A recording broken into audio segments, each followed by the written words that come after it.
Thank you for joining us for another power-packed message from Dr. Myles Munroe, provided by Munroe Global Incorporated and MunroeGlobal.com. We transform followers into leaders and leaders into agents of change. We hope that this message is a blessing to you as you advance your life and discover your purpose. Now, let's go into the message. You begin as a person, an innocent baby. And the moment you were born, your culture and your family and your environment and your educational system begins to form your belief system. And that could be detrimental. Because if your culture and your environment does not teach you the truth, then you will believe a lie, even about yourself. And your belief system becomes your personal philosophy, out of which you influence other people.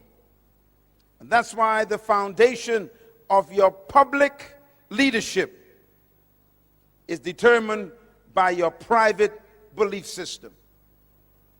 And that is why I am teaching you carefully, line by line,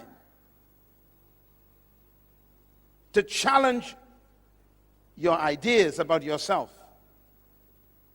Because you came out of a history, just like I did, where we were formerly oppressed by colonial imperialism, which taught us some ideas that were not true about you. You were trained to be maids and yardmen and farmers and workers on plantations and serving tea and cooking for people. You were not trained to own a business and build a company and lead a country and buy your own oil field or invest in your own gold mine. It's always somebody else doing it, because you've been trained that you cannot and should not try to own an oil company.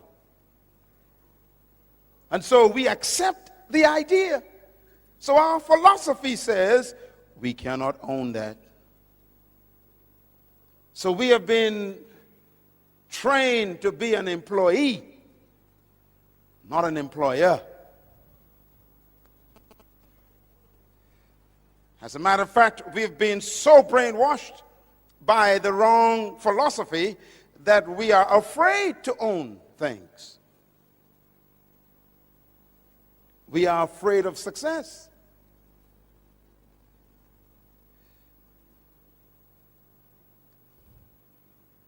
Even the religion we were taught reinforced our lack of self-belief. You know what you were taught for the last 100 years in religion. Your doctrine came from another country. Your belief system was imported by people who owned your forefathers. And they taught us songs to sing, didn't they? Songs like, I got a shoe, you got a shoe. All of God's people got a shoe. When I get to heaven, I'll put on my shoe. I'll walk all over God's heaven. Interesting song. So the enslaved, oppressed person sang that song. And they sang it to the master, the oppressor. They said to the master, I got a shoe and you got a shoe. Both of us are God's people. We got shoes. You wear yours now, I'll wear mine in heaven. That's a dumb song. But we sang that in churches and believed it. And even had the spirit on it. I got a shoe. That's a dumb song. What you're telling the master is, you prosper now, I'll stay poor now, I'll be rich later.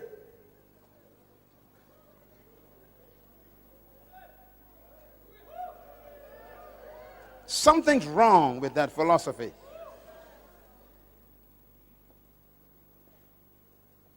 And so they make us afraid of prosperity.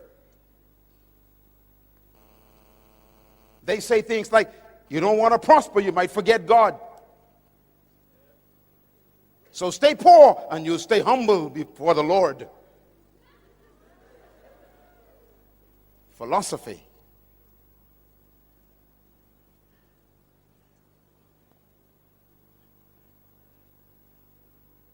As a man thinks, so he leads.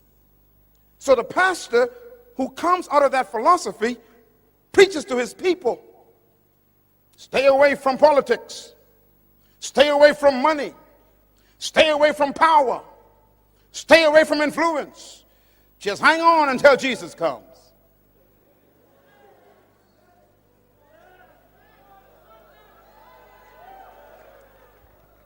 And that is what we preach. We actually preach to our people that they should not be leaders. And they should not own. And they should not have influence. And that's why the Creator sent me to talk to my cousin. You are a ruler. You are a owner. You are an employer. You can run any business.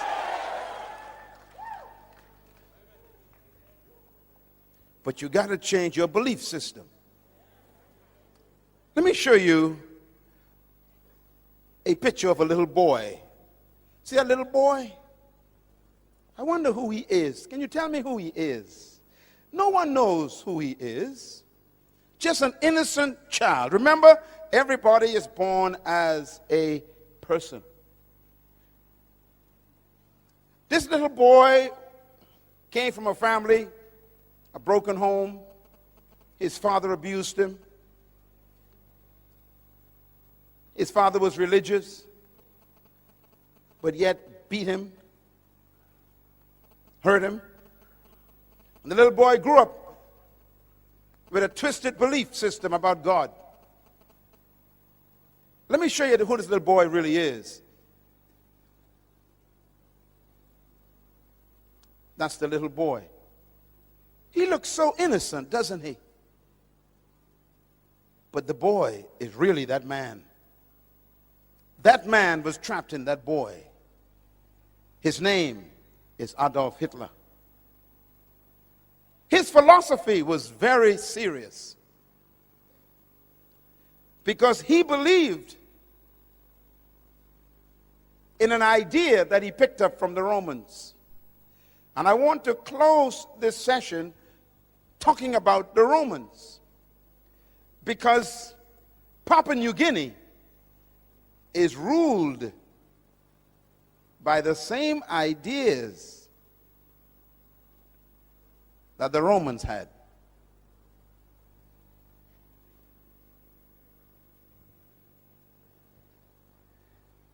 Hitler believed that he was born and chosen by God to restore the Roman Empire. He believed that. He believed that he was created and born to bring back the glory of Rome, and therefore he had to subdue all of Europe because Rome ruled the whole world from Africa all the way to England. Rome was the most powerful empire and kingdom in history. Rome was the first kingdom to colonize the whole world. No kingdom has ever arisen to be greater than Rome. Rome was the most successful colonization process in history. Rome ruled the whole known world of Europe. And Hitler believed that he was born to restore the glory of Rome. He called it Mein Kampf.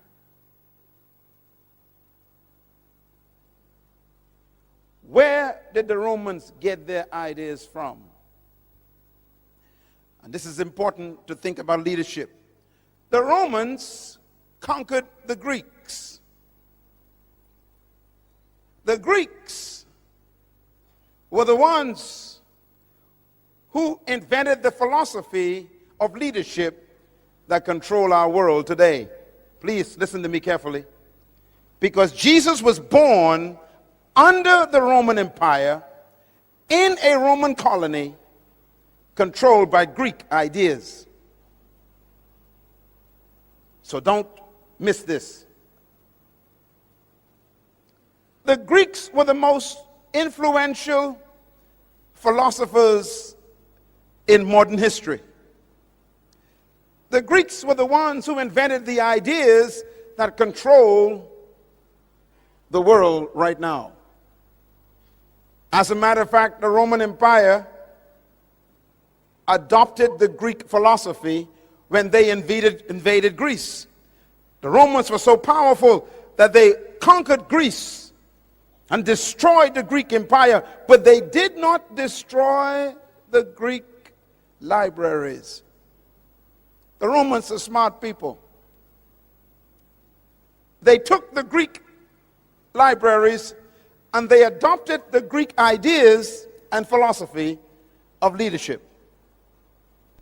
And so the Romans became Greeks in thinking, but Romans in military power.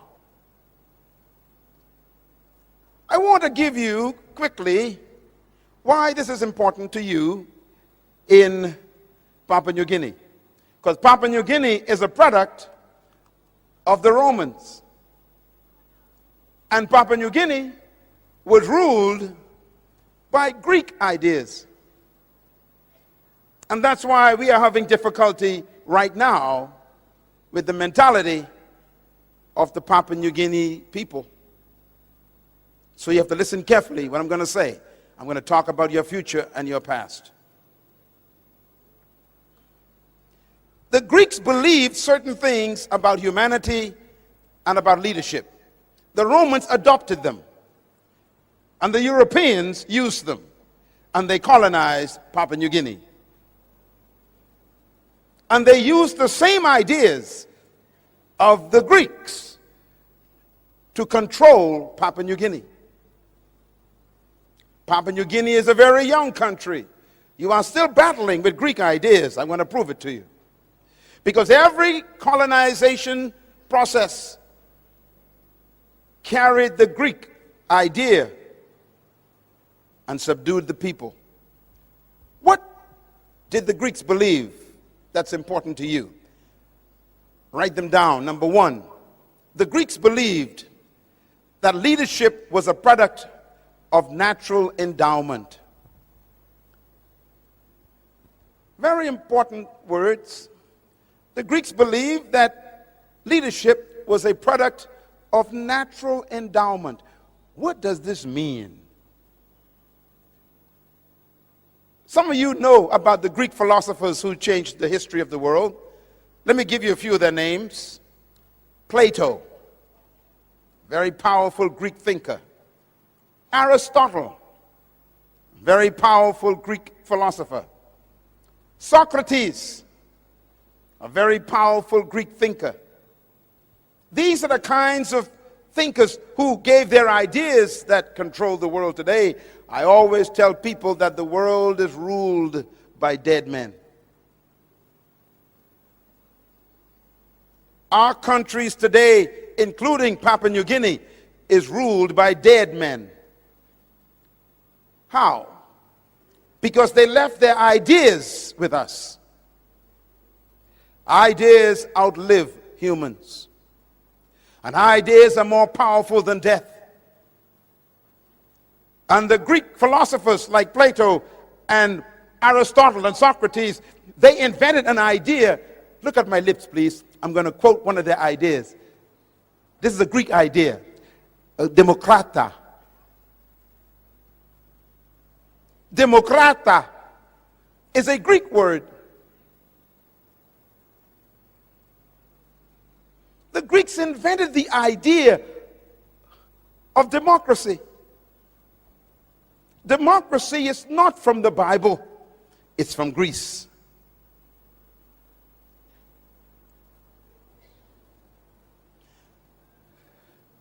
The Greeks developed the idea of what they call politis. Politis is a Greek word. It means chief citizen. Politis. It's where we get our word politician from. It's a Greek idea. What's a politician? A politician, the Greek says, is a person that the people give their authority to and make them chief citizens over them. It's a Greek idea.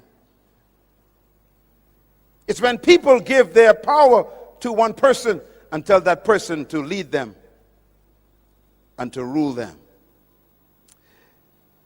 It's called the power of the people given to a chief citizen called a politis. Listen carefully, please. Jesus Christ was born under that policy. The Romans adopted the idea that leadership was a product of natural endowment. What do they mean by that? The Greeks believe that some people were born naturally endowed with certain distinguishing factors that made them superior to others. For example, listen carefully. The Greeks believe, number two, that leadership is a product of birth traits. Birth traits. What do we mean by that? The Greeks believe that certain people were born naturally endowed to be leaders because they had certain traits that made them superior to other humans. For example, the Greeks believed that if you were born with sharp nose and blonde hair and blue eyes and thin lips, you were automatically a leader.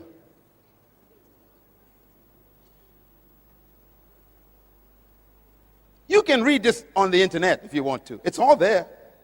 The Greeks believed that if you were born with fair skin, that means if your skin was light, fair, and you had sharp nose and blue eyes, and your hair was yellow or blonde, you were naturally a leader. You were chosen by the gods to be a leader. Now you know if that's true, there's no hope for me. I got a big nose. My eyes are brown. My skin is dark. And my hair ain't blonde. So the Greek says if you were born without sharp nose and light skin and blue eyes and blonde hair, then you were automatically a slave. The Greeks believed that. The Romans adopted it. And so there's no hope for you being a leader. You got the wrong skin, the wrong nose, the wrong eyes, and the wrong hair. Follow me? The Greeks also believed that leadership was a product of providence. Very important word, providence. Providence is referring to the gods. The Greeks believed in many different gods. And the Greeks believed that if the gods chose you to be a leader, then you were automatically superior to everyone else.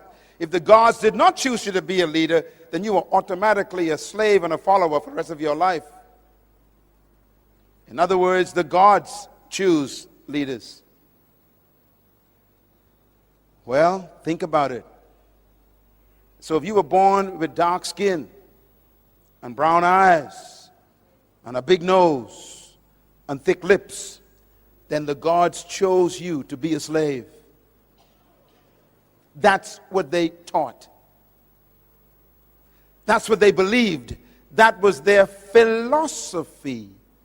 The Romans adopted that philosophy. Let me give you one more the Greeks believed. The Greeks also believed that leadership is a product of charismatic personality. The word charismatic is a Greek word. It's the word charisma. Do you know what it means? It means gifts of the gods. Charisma, gifts of the gods. Charisma means the gifts that the God gave a person, which means they were very confident and they were very extroverted and they had a light personality and they were talkative and they were communicative and they had extroverted attitudes. They were exuberant. The Greeks say that was the gifts of the gods. So if you were quiet and timid and not extroverted, then the Greek says you are a slave. And this is why when the Romans conquered the Greeks and adopted this idea, they told the slaves, you must be seen but not heard. And I only supposed to see you when I need you, and you never speak.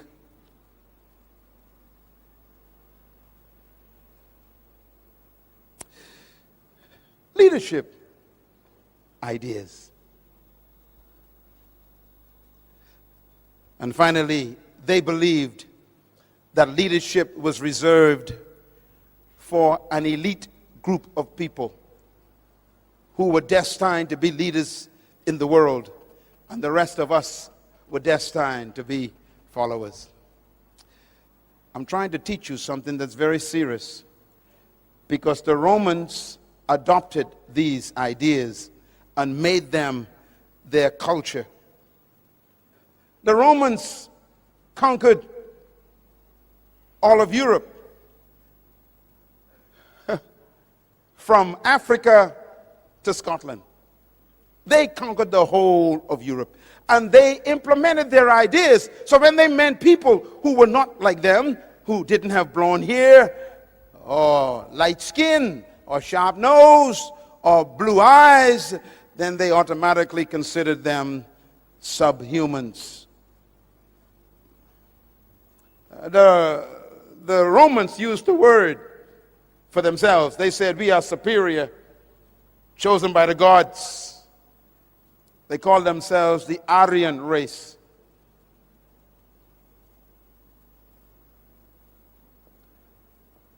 Now I'm going to give you the most important information today. Here it is.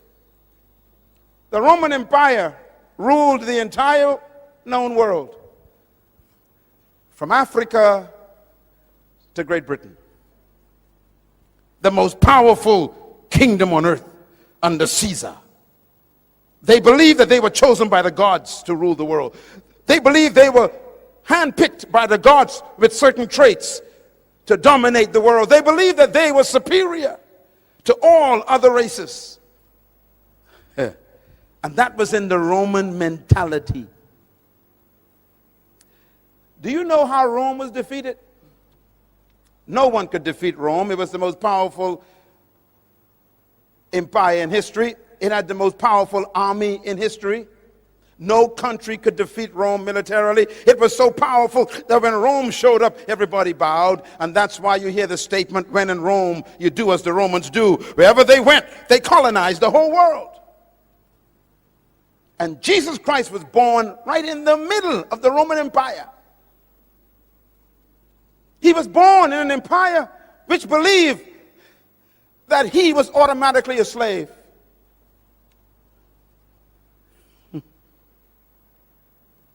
And that's why they treated the Jewish people through whom he came as dogs. Jesus Christ was born in a colony just like me.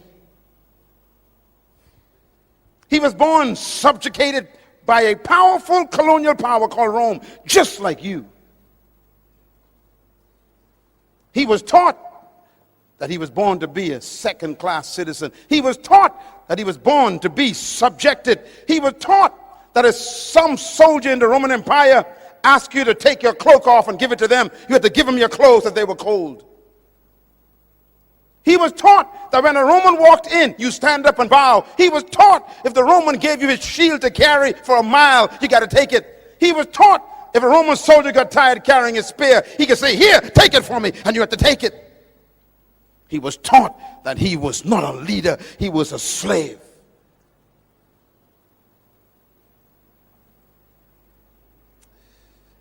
He was born in a colony, just like you, just like me. Listen carefully. And that's the mystery of Jesus Christ. He was born under that culture, but never allowed the culture to be born in him.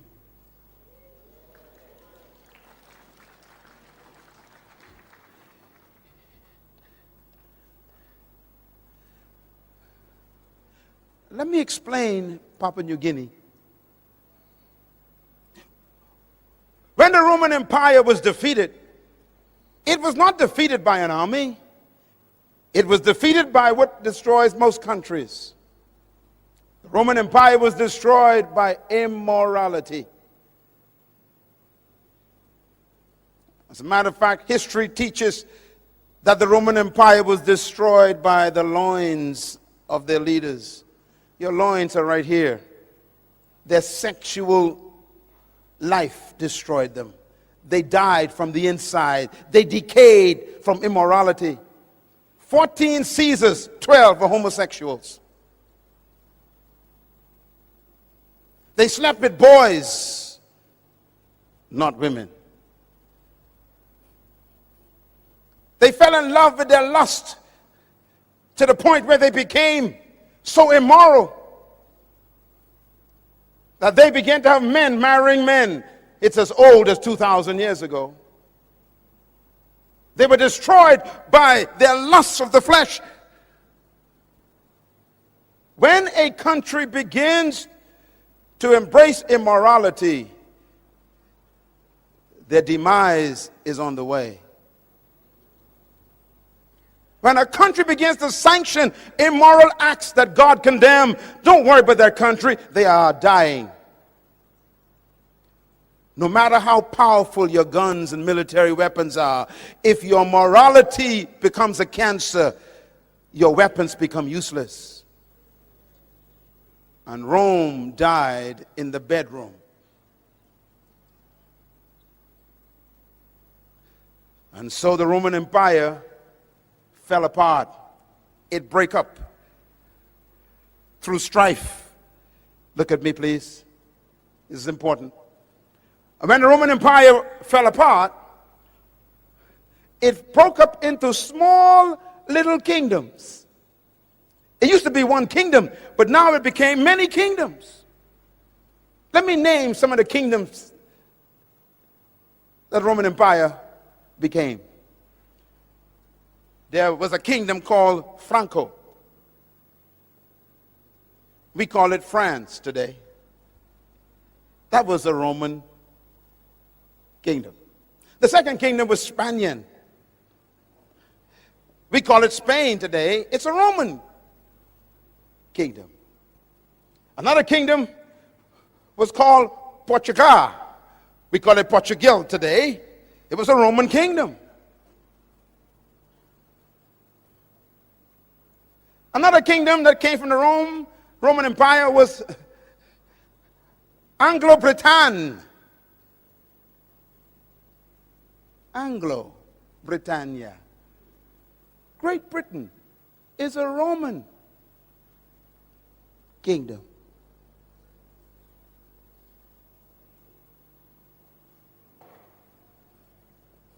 We call them England today. Anglo.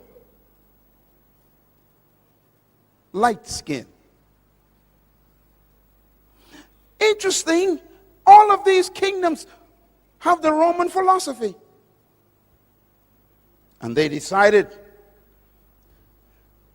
to expand their kingdoms. And so the French and the Spanish and the Portuguese and the British sent their ships out They are Roman in their minds, Greek in their thinking, and they come to take over territories.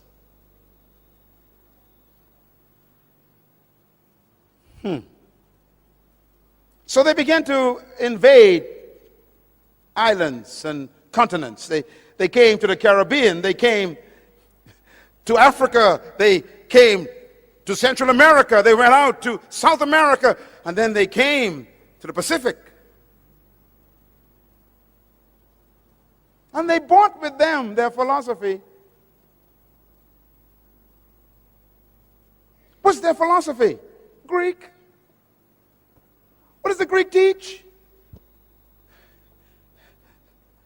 They are superior, you are inferior.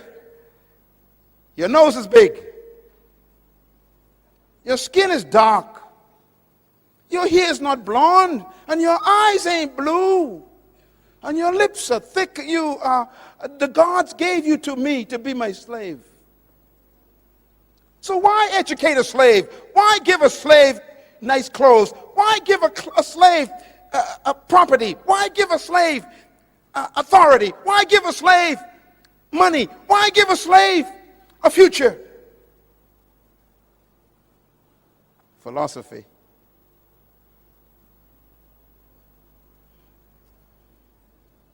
And so is the story of colonization. It's easy to sell a slave. After all, they're not chosen by the gods. Now let me say something very quickly before I wrap this up. Every philosophy comes from an ideology. Ideology means ideas. Every ideology needs a theology to justify it. So every time there's a philosophy and an ideology, there must be a theology to give it credibility. And this is why religion was used to even justify the ideology of superiority. Do you know what they taught us when I was a child? They said to me, "You fell out of the sky." We had no idea where we came from. We were taken away from our homeland, and we had no history. And we'd ask the white teacher, "Where did we come from?" And they would say, "You fell out of the sky. You have no heritage.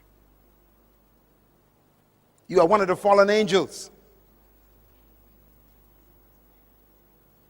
Theology. They say, look, the Bible says that the beasts of the field shall carry water for you. You are the beast that God talked about. You will carry water for me. And they would teach this in Sunday school. Philosophy.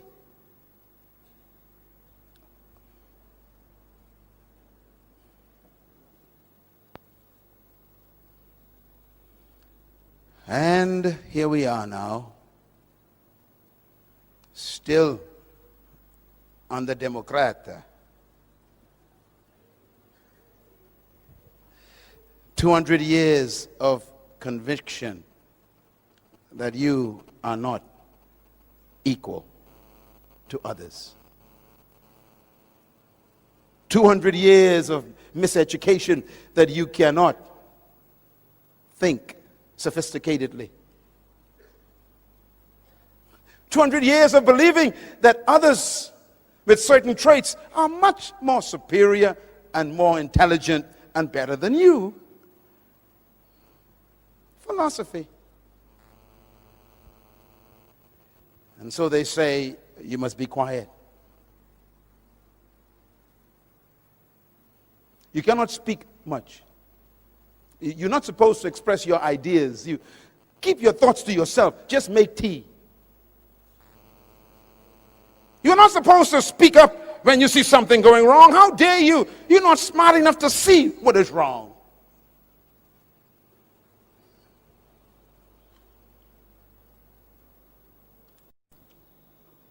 leadership problems. Here's the biggest one. Since you were chosen by the gods to be followers, why waste my time on you, training you to be leaders?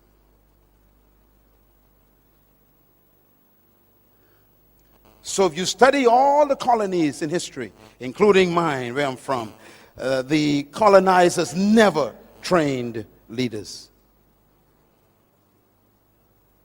And what's amazing is when they finally abandon and leave you, they expect you to fail.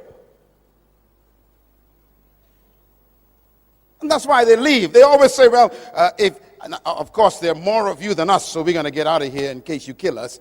But we know you can't lead anyhow, so your country will fail.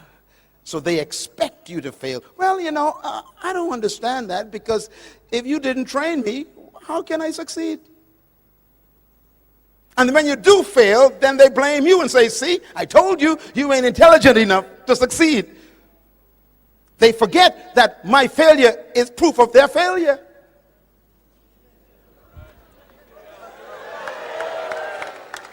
And that's why this leadership training series is important. I have come to correct 200 years of history. You are a leader. You can run this country. You can lead the world.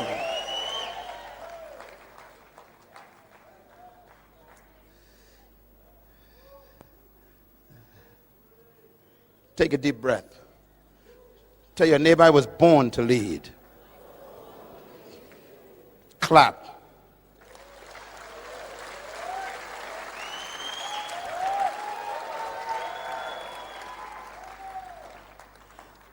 I want to show you this before we go, because it's so important. All the world leaders, if you study them, they're all battling with these issues. And by the way, in one of my books, I did research on what happens to a people who have been oppressed for over 100 years. And I discovered that they all have the same problems. I used a case study of the children of Israel in Egypt. They were oppressed for 430 years. And when they finally came out of Egypt, they couldn't get Egypt out of them. And as soon as they got independence, or should I say deliverance from Egypt, under Moses was their leader, and even Moses had psychological problems. Remember, he was born in Egypt.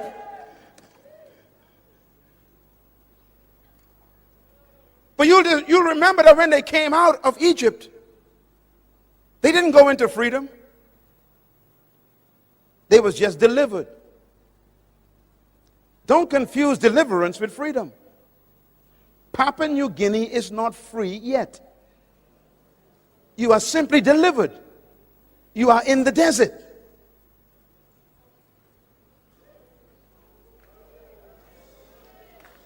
And why does God take you to the desert? Because He doesn't want you to go into the promised land with Egypt in your mind. So He keeps you in the desert to try and change your mentality to think like a free person. Don't ever confuse independence with freedom. Independence is an opportunity to become free. It is not freedom.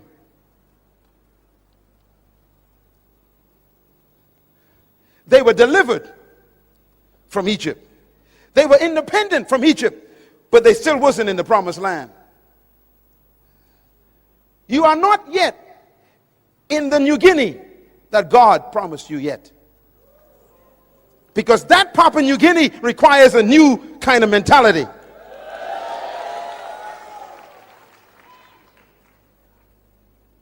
One day, my wife and I went to Egypt to visit. And we were in Israel for 10 days. And we caught our flight from Israel to Egypt. I will never forget my experience. We took off from Tel Aviv. And before I could fix my seatbelt, the announcement came over the PA system. Please prepare for landing. I became confused. We just took off and we were landing. Now I thought that Egypt was far away from Israel.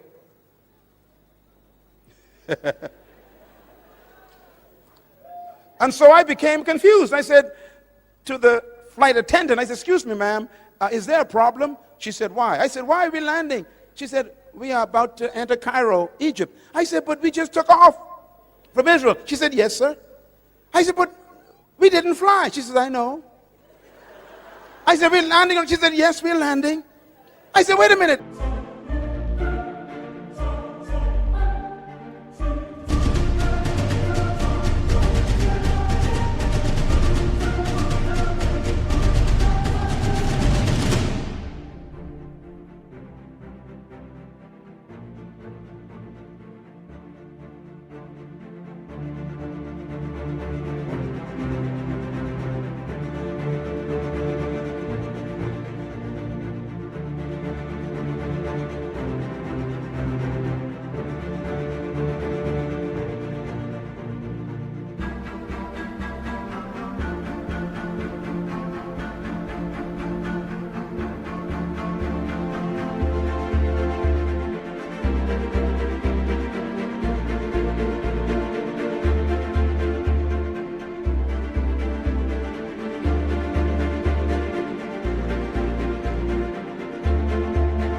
It's only been 20 minutes. She says, yes. I said, wait a minute, lady. I was in Israel. That's Canaan, the promised land. And in 20 minutes, I'm in Egypt. She said, yes. I became confused. I started calculating. Let's see. 40 years.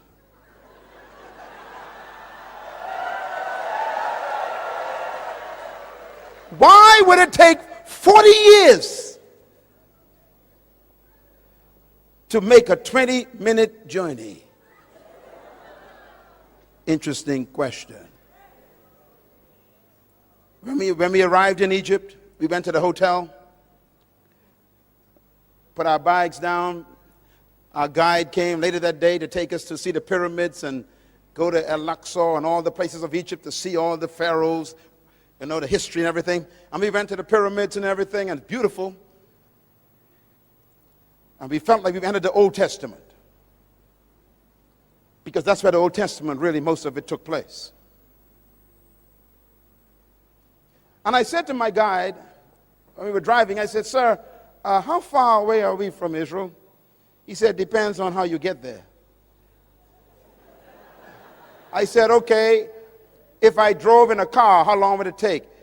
He said, it'll take about 7 hours. I said, what if I walk from Egypt to Israel? He said, it'll take 40 days. I said, what about the aircraft? He said, 20 minutes. I began to calculate. I said, wait a minute.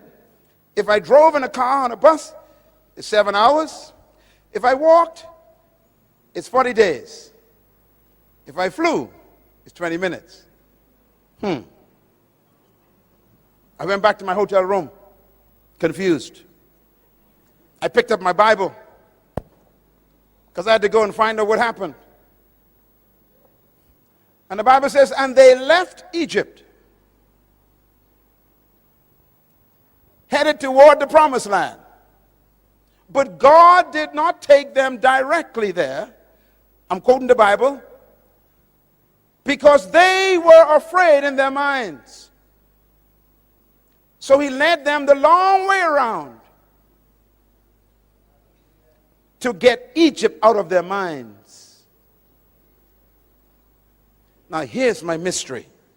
This is Egypt. This is the promised land. And it's only 40 days walk. Why would it take 40 years? And I was confused. That means he kept them going around in circles for 40 years. Do you know why? Because they kept telling Moses, we want to go back. At least we knew where onions came from. We knew where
garlic.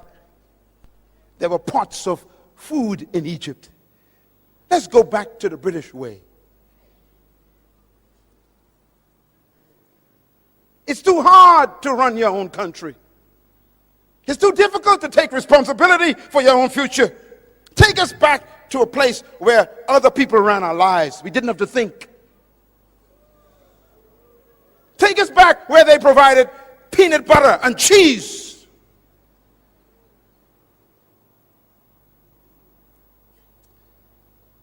And God says, none of you will enter the promised land because you don't want to get rid of the Egypt thinking. So he led them for 30 years.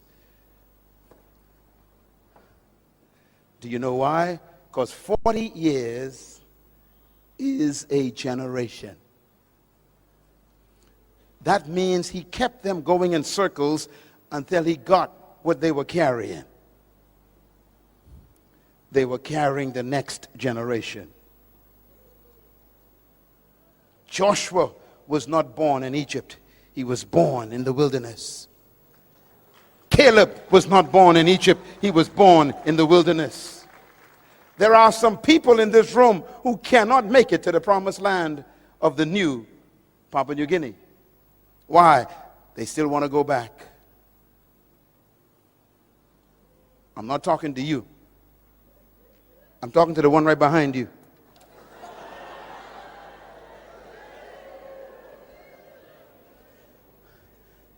And this is why the young generation is the hope of Papua New Guinea. And I say to the older members of this great country, ask God to change your mind. Ask him to deliver you from the scent of oppression. Ask him to give you a miracle, not in your body, but in your mind. Because their mind kept them out of the promised land. It's amazing. God healed their body, but never took them to the promised land. He fed them food, but never took them to the promised land. He kept their clothes for 40 years, but never took them to the promised land. In other words, God will preserve you until he gets what you want from you, and then he'll kill you. If you don't want to change your mentality, he'll bury you in the desert.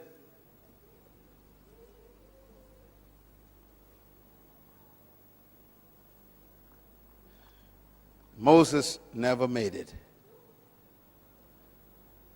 Not even Moses made it. How close are you to the true Papua New Guinea? Can you see it? You know, 2 hours ago, I was sitting with your Prime Minister. We spent almost an hour together today. And I asked him a question 3 times. Same question. I said, Mr. Prime Minister, what is your vision for Papua New Guinea? What do you see as the new Papua New Guinea?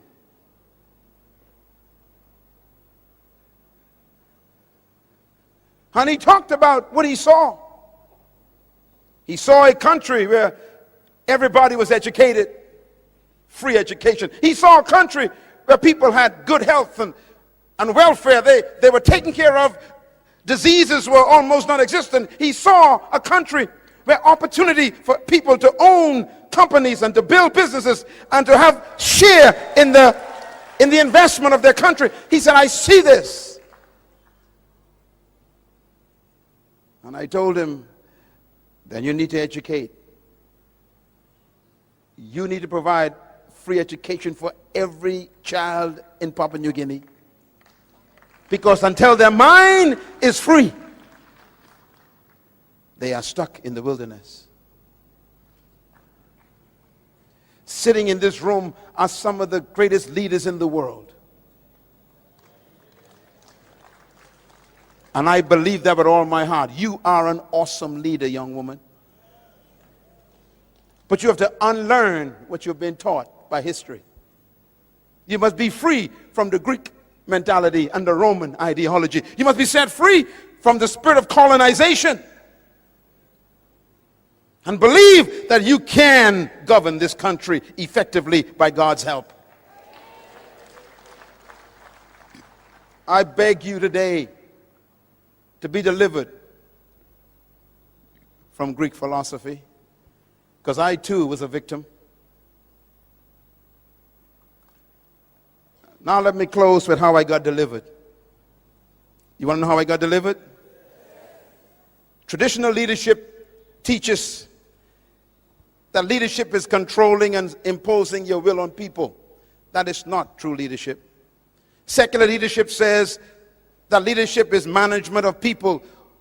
Leadership means you are superior to the followers. They teach that leadership means that you are served by your followers. They teach that leadership is measured by how many people serve you. This is not leadership.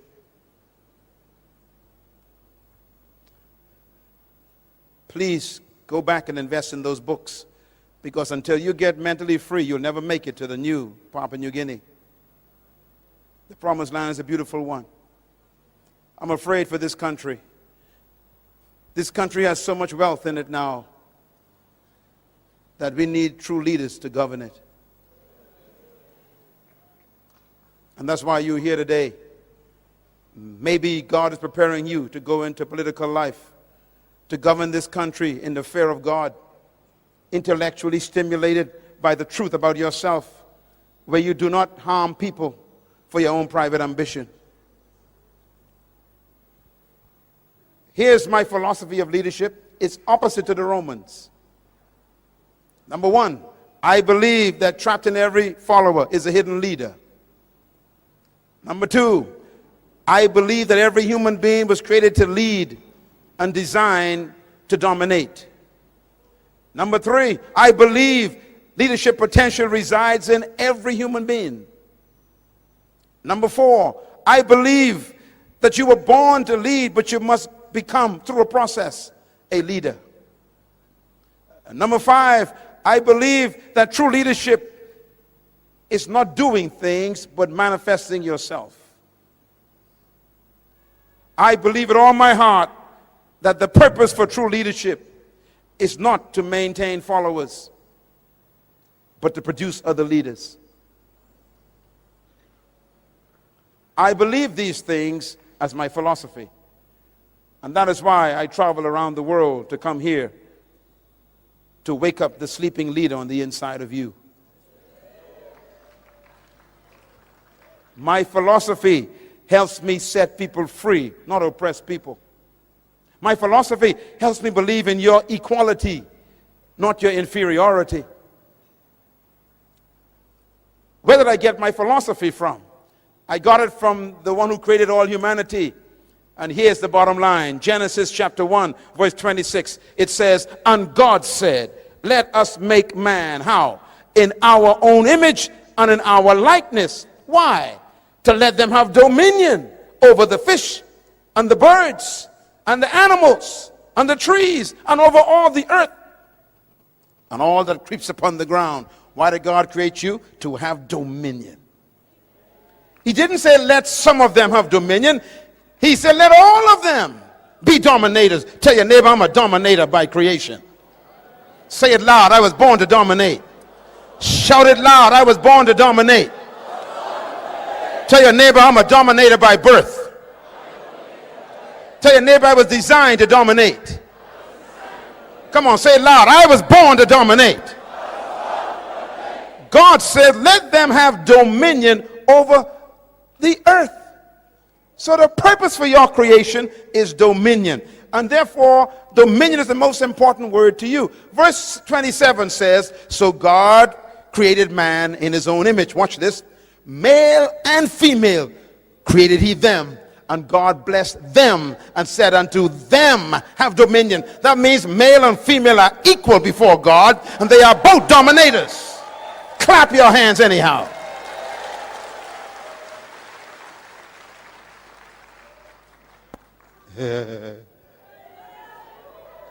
My wife and I are equal, but different. She's a leader and I am a leader, but we are different, but we are equal.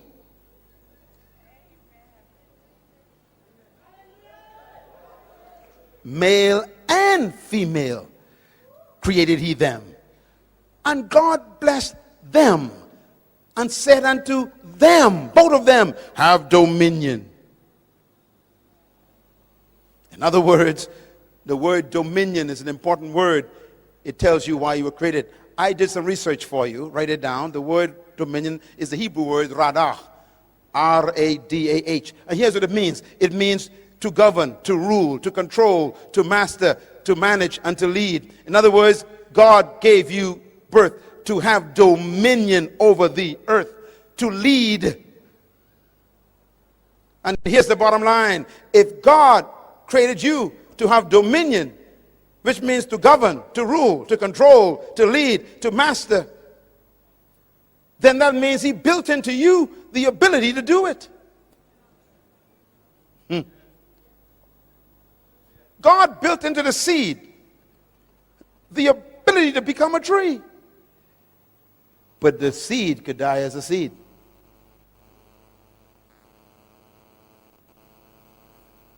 Because it's in the wrong environment.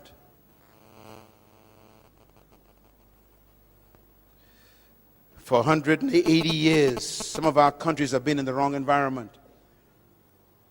We've been fed Greek ideas. And so we can't come forth. And that's why this leadership conference is here. Not to make you superior to anyone, to simply make you yourself. You are a leader, a dominator, a ruler, a governor, a master, a controller. Ladies and gentlemen, let me put it this way. He said, let them, which means male and female, every human being is a leader trapped on the inside. And here is the mystery of how it works. When I first met this beautiful lady, when I first saw her rather, Mother Teresa, before she died, what a woman. She was 4 feet 5 inches high. Little lady. She weighed 102 pounds. And she spoke to the United Nations. She was a nun.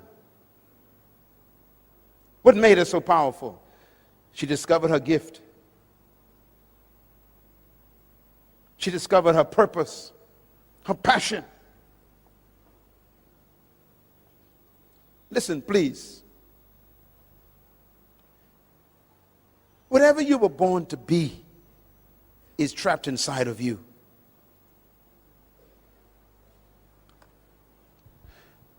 If you notice what God did, God didn't just give you dominion. He specified what you should dominate. He said, have dominion over fish, birds, cattle, plants, and things that crawl on the ground. That means the only things you're supposed to dominate are fish. Check your neighbor, see if they have any fins. Come on, look around. Any fins? Any scales? Birds. Check your neighbor. Any feathers? Any beaks? Look around. Plants. Check your neighbor. Any leaves? Any roots coming out of their shoes? Things that crawl. Check your neighbor. Do they crawl on the ground on all fours? No. Then the only creature on earth that you are not commanded to dominate is another human.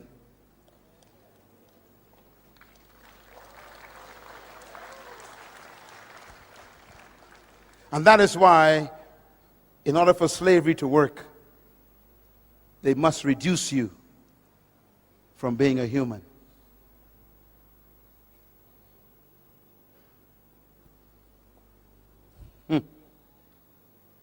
And so they call you subhumans.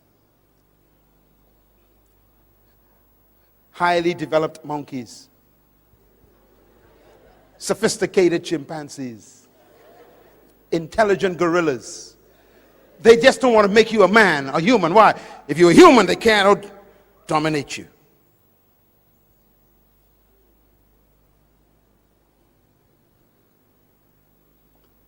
So any attempt to control, master, rule, or dominate another human is completely ungodly. That includes even a pastor trying to dominate his members. You are not supposed to control your members. They are not your property.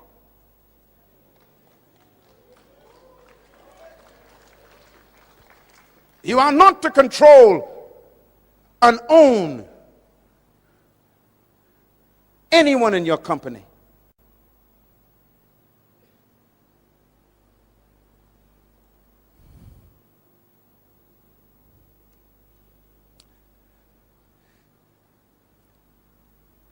And so Jesus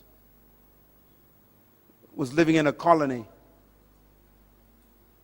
ruled by people who oppressed and dominated humans. His disciples, which means students, he was trying to change their thinking, just like we're doing today. And one day they were sitting down just like this, and he heard them talking to each other. And they were arguing, which one of us is the greatest? They must have been from Papua New Guinea. Always want to know who's in charge. Fighting over positions.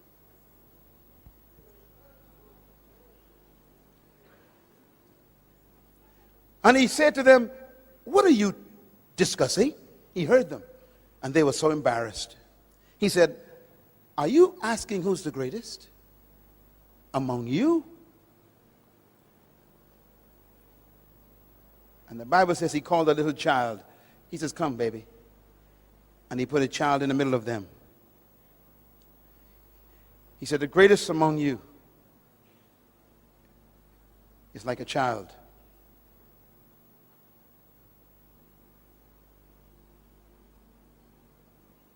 A child never desires power.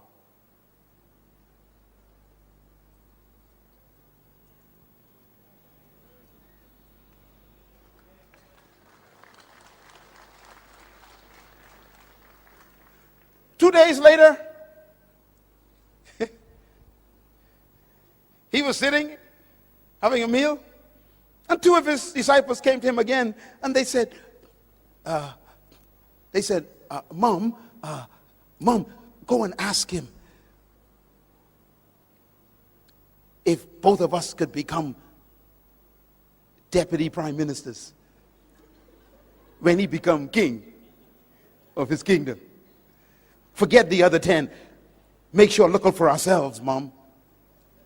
He listened to a woman.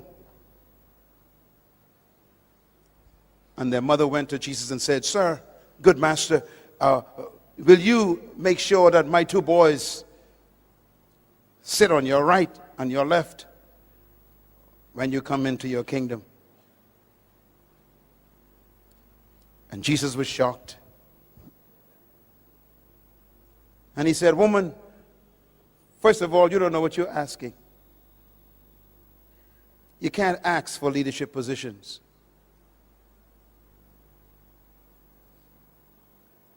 He said, secondly, you shouldn't try to be like other people because you couldn't drink the cup they drink. The word cup means price. You couldn't pay the price for their position. Never be jealous of someone because you don't know what it cost them to get where they are. Can you drink the cup they drink? Leaders don't become jealous of other people's positions.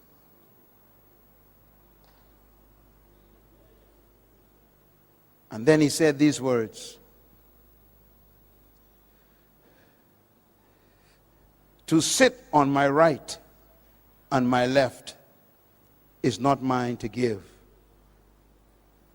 These places belong to those for whom they have been determined by my Father. That means you can't even pray to Jesus for a position. Ladies and gentlemen, listen to me. It's okay.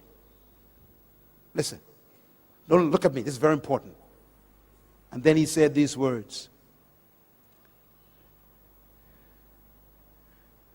You know that the Romans and the Greeks, I'm quoting Matthew chapter 20. You know that the Romans and the Greeks love to lord it over one another and lord it over the people. The word lord means to own something. That's why you call your landlord. It means owner. He says the rulers of this world love to own people like they are property. And there are some pastors who got that same spirit. These are my members. They ain't your members.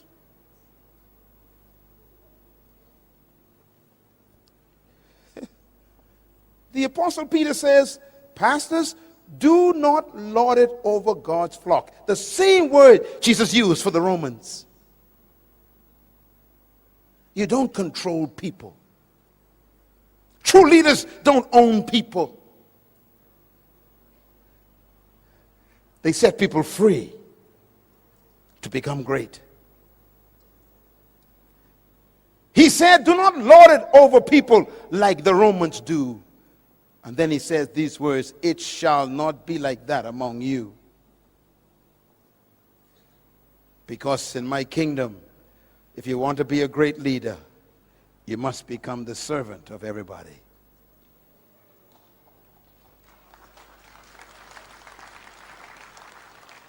And that means true leaders serve their gift to everybody.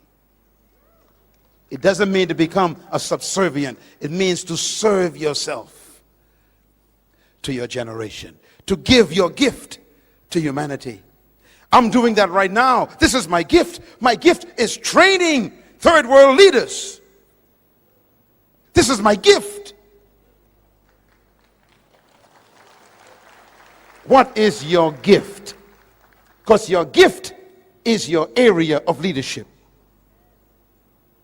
And that's why great leaders never seek followers.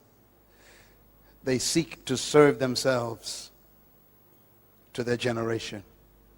He ends the seminar with this statement.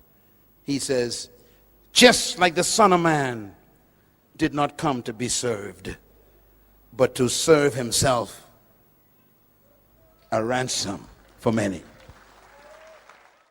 Thank you once again for listening to this message, as we hope that it has been a blessing to you.